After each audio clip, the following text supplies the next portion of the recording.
அனைவருக்கும் வணக்கம். நவம்பர் 6ஆம் தேதி அன்று இந்தியா மற்றும் சீனா இடையே 8வது முறையாக ஒரு பேச்சுவார்த்தை நடக்குது. இந்தியன்ஸோட நாம சிம்பிளான ஒரு கோரிக்கை வச்சோம். நம்ம பின்வாங்கும் போது ஒரே நேரத்தில் அத்தனை இடத்துல இருந்தபடி நம்ம பின்வாங்கலாம். ஆனால் சைனீஸ் என்ன சொல்கிறாங்க, அப்படிலாம் எதுவும் தேவையில்லைங்க, நம்ம குறிப்பிட்ட இடத்துல மட்டும் முதல்ல பின்வாங்கலான்னு சொல்லிட்டு சைனா ஸ்ட்ராங்காக இருக்காங்க. சைனாவோட அந்த குறிப்பிட்ட இடம் வேறு எதுவும் இல்லை, தெற்கு பேங்காங் ஸோ, அந்த சுஷல் செக்டார் பகுதிகள். ஏன்னா சைனீஸ் வடக்கு பேங்காங் ஸோவில் கொஞ்சம் ஆதிக்கமாக இருக்காங்க. ஆனால் தெற்கு பேங்காங் ஸோவில் பல மலைகளை இந்தியோட இராணுவத்துக்கிட்ட அவங்க இறந்துட்டாங்க. அதன் காரணமாக சைனா இந்த குறிப்பிட்ட இடத்துல மட்டும் நம்ம முதல்ல பின்வாங்கலான்னு சொல்லிட்டு சைனீஸ் சொல்ல, இந்தியன்ஸோட நாம நியாயமான ஒரு கோரிக்கை வச்சோம். இங்கே பாருங்க, நம்ம பின் வாங்கலாம், ஒரே நேரத்தில் அத்தனை இடத்துலேருந்து பின்வாங்கலான்னு சொல்லிட்டு இந்தியன்ஸோட நாம சொல்ல அதை சைனீஸ் நிராகரிக்கிறாங்க. ஸோ இந்த பேச்சுவார்த்தை மறுபடியும் ஒரு பலனற்ற ஒரு பேச்சுவார்த்தையே இருக்குது. இதெல்லாம் ஒரு பக்கம் போக, இந்தியாவை கோவப்படுத்துகிற மாதிரி சைனா இன்னும் எல்லையில் பல ஆட்டங்கள் இப்போ போட ஆரம்பிச்சிட்டாங்க. பல முக்கியமான அப்கிரேட் பண்ணியிருக்காங்க. ஸோ அதை பேஸ் பண்ணி ஒரு செய்தி நம்ம பார்க்க போகிறோம். இந்தியா மற்றும் பிரான்ஸ் இடையே அமைதியாக இப்போ இந்த இரண்டு நாடுகளும் சக்தி வாய்ந்த ஒரு ஆயுதத்துக்கான ஒரு டீலிங்கில் ஈடுபட போகிறாங்க. ஸோ இதெல்லாம் பார்க்கணுன்னா வீடியோ ஸ்கிப் பண்ண பாருங்கள். Welcome to lights off channel first time பண்ண சப்ஸ்கிரைப் பண்ணுங்கள், ஷேர் பண்ணுங்கள், மறக்காமல் உங்கள் பதிவு கமெண்ட் செக்ஷன் லீவ் பண்ணுங்கள், லைக் பண்ண மறக்காதீங்க. அதே மாதிரி மிஷி டைம்ஸ் நம்ம குடும்பத்தோட இன்னொரு முக்கியமான சேனல்லையும் போய் மறக்காமல் சப்போர்ட் பண்ணுங்கள்.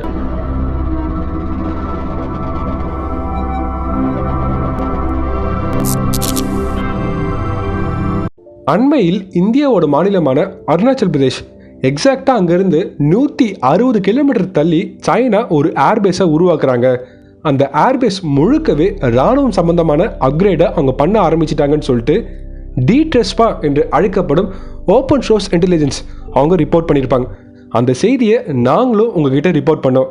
இன்னும் நிறைய பேர் இந்த பதிவு பார்க்காம இருக்கீங்க, தயவு செய்து போய் பாருங்கள். அதில் பல சேட்டலைட் இமேஜஸை பயன்படுத்தி நாங்கள் பேசியிருப்போம். இப்போது அதே டிட்ரெஸ்பா அந்த நிறுவனம் இன்னொரு புகைப்படத்தை வெளியிட்டிருக்காங்க. ஹாட்டான் ஏர்பேஸில் சைனா இன்னும் ஒரு சில அப்கிரேடை அங்கே பண்ண ஆரம்பிச்சிருக்காங்க.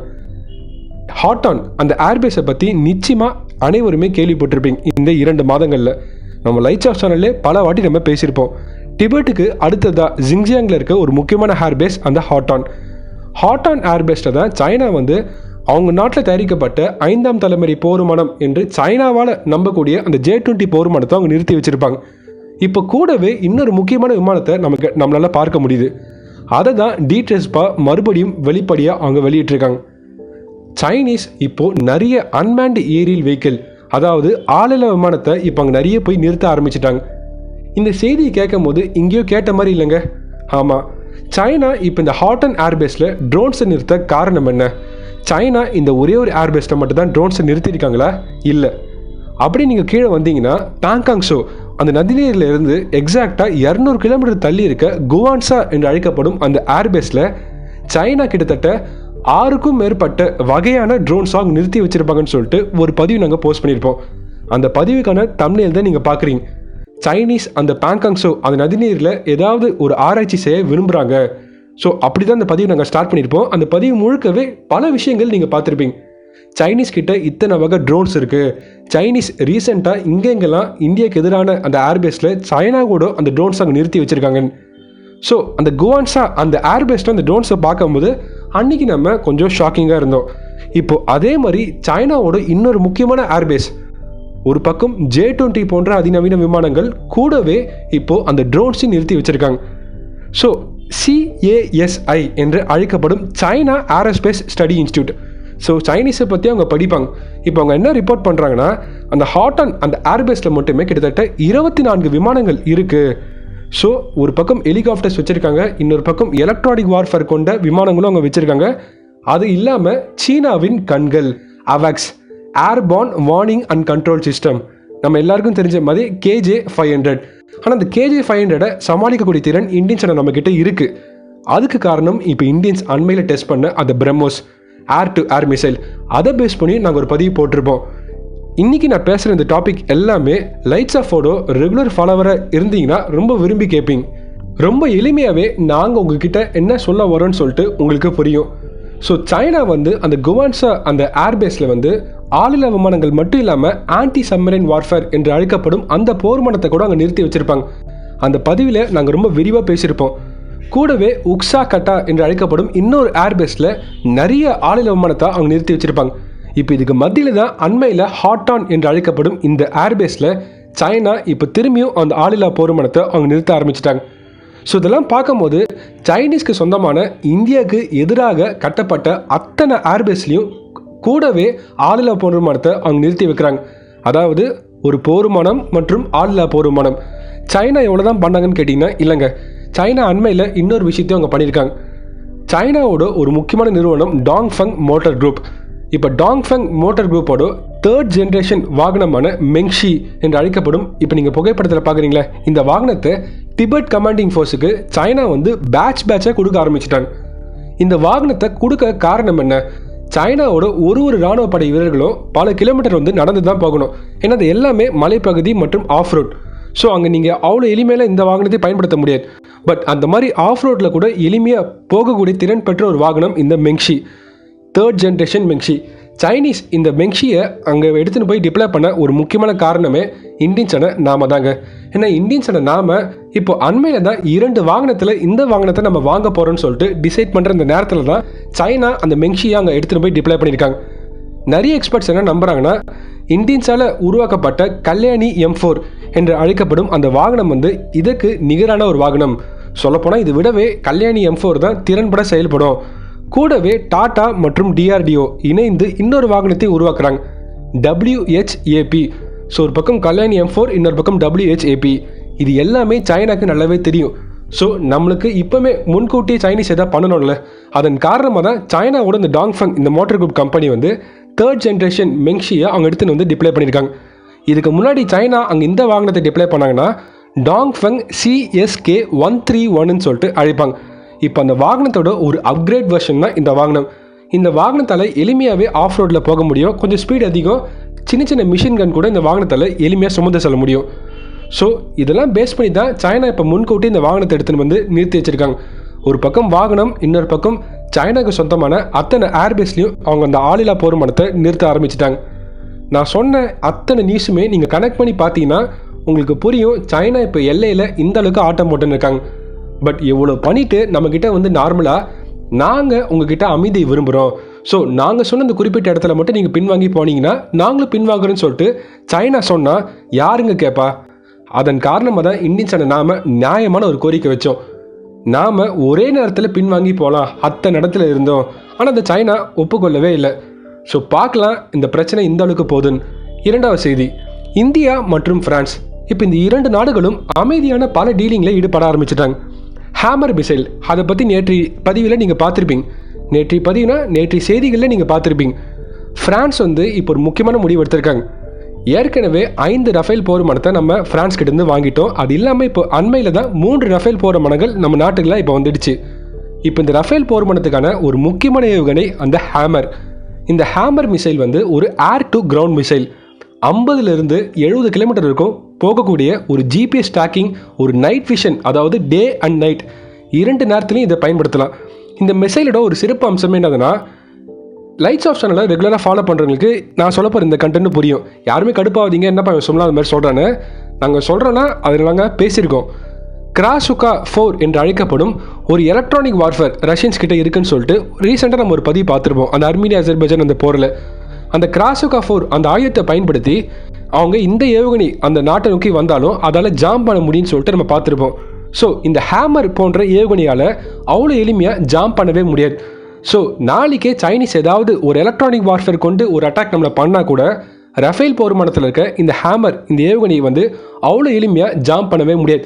ஏன்னா இந்த ஹேமர் ஏவுகணை வந்து ஹை ரெசிஸ்டிவிட்டி, இதை ஜாம் பண்ணுறது ரொம்பவே கடினமான காரியம். இந்த அளவுக்கு சக்தி வாய்ந்த ஒரு ஏவுகணையான இந்த ஹேமர் மிசைல்ஸ் இப்போ இந்தியன்ஸான நம்மக்கிட்ட அதிகமான எண்ணிக்கையில் கொடுக்க போகிறாங்கன்னு சொல்லிட்டு ஃப்ரான்ஸ் அறிவிச்சிருக்காங்க. அதுக்கான ப்ரூஃப் தான் நீங்கள் பார்க்குறீங்க, large numbers of hammer missile.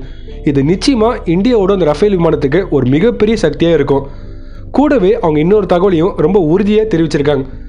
அடுத்த வருடம் ஏப்ரல் மாதம் 2021க்கு முன்பே 13 ரஃபேல் போர் விமானங்கள் நாங்கள் இந்தியன்ஸ் கிட்ட கொடுத்துருப்போம். அதாவது இன்னும் 13 ரஃபேல் போர் விமானங்கள். இது நிச்சயமாக இந்தியாவோட விமானப்படைக்கு தேவையான ஒரு சக்தி. எவ்வளோதான் ஃப்ரான்ஸ் மற்றும் இந்தியாவோட டீலிங்னு கேட்டிங்கன்னா இல்லைங்க, இன்னொரு முக்கியமான டீலிங். இது ஒரு மிகப்பெரிய கனவு ப்ராஜெக்ட். 420 பில்லியன், மில்லியன் இல்லை பில்லியன், அவ்வளோ செலவில் இந்தியாவும் பிரான்ஸும் இணைந்து 6 முக்கியமான ஆயுதங்கள் உருவாக்க போகிறாங்க. அது ஆயுதங்கள் இல்லை, நீர்மூழ்கி கப்பல்கள். இது எல்லாமே ஒரு ஸ்டெல்த் டெக்னாலஜி கொண்ட நீர்மூழ்கி கப்பல்கள். அப்படி என்ன இந்த கப்பலில் ஸ்பெஷாலிட்டி இருக்குது? இந்தியன்ஸான நாம 420 பில்லியன் செலவு பண்ணி இந்த கப்பல் வாங்குறதுக்கான தேவை என்ன? பிரான்ஸ் நாடு உலகத்தோட தலை சிறந்த சப்மரைன்ஸ் உருவாக்கின ஒரு பெருமை மிக்க நாடு பிரான்ஸ். வரப்போகும் நாட்களில் ஜோ பைடன் அவர்கள் தான் அமெரிக்காவோட அதிபராக இருக்க போகிறார். அதில் எந்த விதமான மாற்று கருத்தும் இல்லை. ஏன்னா வரப்போகும் நாட்கள் ஜோ பைடன் அவர்கள் அமெரிக்காவோட அதிபராக மாறின பிறகு அமெரிக்க அரசியலில் பல மாற்றங்கள் ஏற்படும். அந்த அரசியல் மாற்றம் இந்திய பெருங்கடல் மற்றும் தென்சீன கடல் பகுதியிலும் அங்கே பிரதிபலிக்கும். ஸோ இந்திய பெருங்கடல் மற்றும் தென்சீன கடல் பகுதிகளில் அமெரிக்காவோட இராணுவம் சம்பந்தமான கப்பல்கள் கொஞ்சம் குறைக்க வாய்ப்பு இருக்குது. ஏன்னா ஜோ பைடன் அவர்கள் இன்றைக்குமே சீனா என்கிற அந்த நாட்டை நேரடியாக தாக்க விரும்பாத ஒரு நபர். அதை அவர் பலமுறை பிரச்சாரத்திலே சொல்லியிருக்கார். China is a best competitor, but Russians is a real thread. அதற்கான அர்த்தம் என்னதுன்னா, சைனீஸை நான் இன்றைக்குமே ஒரு நல்ல போட்டியாளராக பார்க்குறேன், ஆனால் ரஷ்யா தான் ஒரு உண்மையான த்ரெட், ஒரு உண்மையான ஆபத்தாக நான் பார்க்குறேன்னு சொல்லிட்டு ஜோ பைடன் அவர்கள் பல முறை இன்டைரக்டாக பேசியிருப்பார். ஸோ இதெல்லாம் பார்க்கும்போது நிச்சயமாக இந்திய பெருங்கடலில் அமெரிக்கன்ஸோட அந்த ஆதிக்கம் கொஞ்சம் கொஞ்சம் குறைய வாய்ப்பு இருக்குது. அப்படி குறையும் போது சைனீஸோட அந்த ஆதிக்கம் அதிகமாக வாய்ப்பு இருக்குது. அப்படி வாய்ப்பு அதிகமாகும் போது அது இந்தியா தனிச்சையே ஃபேஸ் பண்ணணும். அதுக்கான ஒரு திறன் நம்ம வளர்த்துக்கிட்டால் மட்டும்தான் இந்தியன்ஸால் தனிச்சையே இந்திய பெருங்கடலில் சீனாவை சமாளிக்க முடியும். ஆனால் கூட இந்தியன்ஸான நாம மட்டும் இருக்க போகிறதில்ல, ஜாப்பனீஸ் இன்னும் பல நாடுகள் இருப்பாங்க. ஆனால் ஒரு நாடுகள் நம்ம நம்புறதை விடவே நம்ம நாட்டு விஞ்ஞானிகள் மற்றும் நம்ம நாட்டோட இராணுவத்தை நம்புறது மட்டும்தான் சிறந்த வழி. இப்போ நம்ம இந்த ஒப்பந்தத்தை பற்றி பார்க்கலாம். 6 அதிநவீனமான நீர்மூழ்கி கப்பல்கள். இதை யார் உருவாக்க போகிறா? பிரான்ஸ் நாட்டோட பல முன்னணி நிறுவனங்கள், பல ஷிப் பில்டிங் நிறுவனங்கள் மற்றும் நம்ம இந்தியாவோட L&T அண்ட் மேசகன் இது போன்ற நிறுவனங்கள்லாம் இணைந்து இந்த 6 ஸ்டெல்த் சப்மரைனை உருவாக்க போகிறாங்க. இந்த சப்மரைனோட ஒரு தனித்துவமான ஒரு டெக்னாலஜி என்னதுன்னா ஏர் இண்டிபெண்டன்ட் ப்ரொபல்ஷன் சிஸ்டம். இந்த டெக்னாலஜி நம்ம பயன்படுத்தும் போது இந்த கப்பலால் பல மணி நேரம் கூட ஆழ்கடலில் இருக்க முடியும். ஒரு நார்மலான ஒரு நீர்மூழ்கி கப்பலை விடவே இதால் பல மணி நேரம் இருக்க முடியும், ரொம்ப டெப்த்தாகவும் போக முடியும். இந்த கப்பலில் இன்னொரு தனித்துவமான விஷயம் என்னதுன்னா, இதில் லாங் ரேஞ்ச் டார்பிடோ டியூப்ஸ் இருக்குது. So long range torpedo tubes இருந்தால் இதில் லாங் ரேஞ்ச் டார்பிடோவை ஃபிக்ஸ் பண்ணி செலுத்த முடியும். டார்பிடோனா ஒன்றும் இல்லைங்க, கடலுக்கு அடியில் செலுத்தப்படும் ஒரு ஏவுகணை மாதிரி. கூடவே இதில் நிறைய ஆயுதங்களும் செலுத்த முடியும். பல ஆயுதங்கள் பற்றியான விவரங்கள் அங்கே ஒன்றும் கொடுக்கல. ஏன்னா பல ஆயுதங்கள் இன்றைக்கு இருக்கும் கொஞ்சம் ரகசியமாக வைக்கப்பட்டிருக்கு. இது இந்தியா மற்றும் பிரான்ஸ் இந்த 2 நாடுகளும் போடப்படும் ஒப்பந்தமாகும். 420 பில்லியன் செலவு பண்ணி இந்த ஒப்பந்தம் போட போகிறாங்க. இது யார் சொல்லியிருக்காங்கன்னா Harsh V Pant, chief of strategic studies. அவர் தான் இந்த ஒப்பந்தத்தை பற்றி ரொம்ப விரிவாக பேசியிருக்காரு. ஸோ இது நிச்சயமாக இந்தியாவுக்கு ஒரு மிகப்பெரிய சக்தியாக மாறப்போகுது. Jai Hind and signing off channel. நன்றி.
வெயிட் லைட்ஸ் ஆஃப் குடும்பத்தோட இன்னொரு சேனல் அந்த மிஸ்ட்ரி டைம். அதில் ஒரு சுவாரஸ்யமான ஒரு நபர் ஒரு வித்தியாசமான குரலோட நிறைய வித்தியாசமான கண்டென்ட்டை அதில் நாங்கள் போஸ்ட் பண்ண போகிறோம்.